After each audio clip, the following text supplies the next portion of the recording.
Трябва ли да открием по някакъв начин? Кое? Да, сега.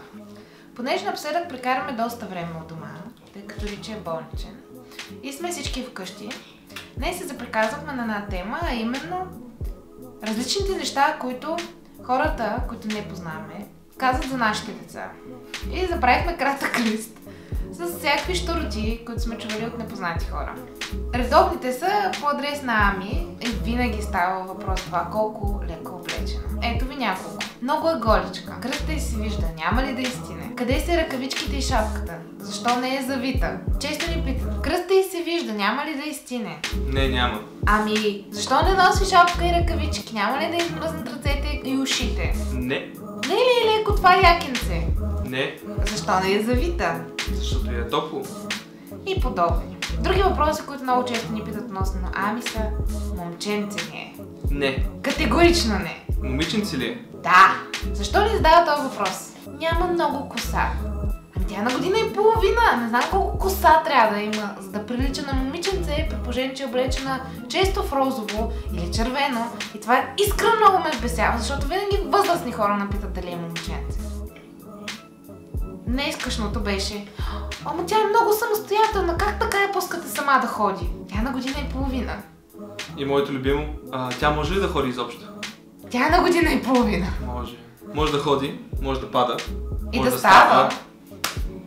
Често ни казва, че е много смела, защото се качва сама по парзалката, сама се пуска, сама се качва на различни катерушки. Но го казват с онази интонация, която всъщност не ни поздравява, че имаме смело дете, а иска да ни кажат: изглежда ми безотговорни. Малко негативно го ударих. Малко негативно, да. Нашето дете може да се катери, Ами може да се катери по парзалки, по стълби, по коли, може да кара кола.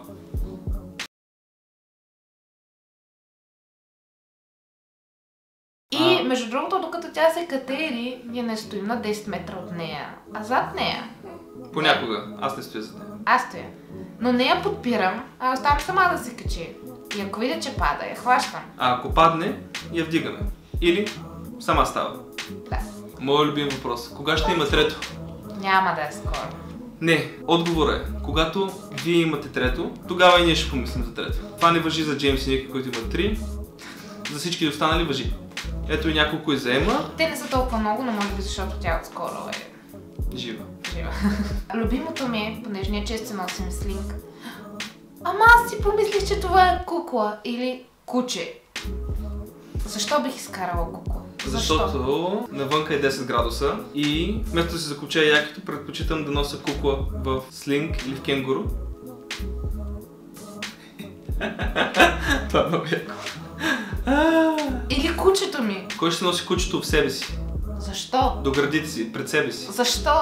До лицето си. Защо? Ако вие сте човек, който носи кучето си по такъв начин, не се чувствайте лошо.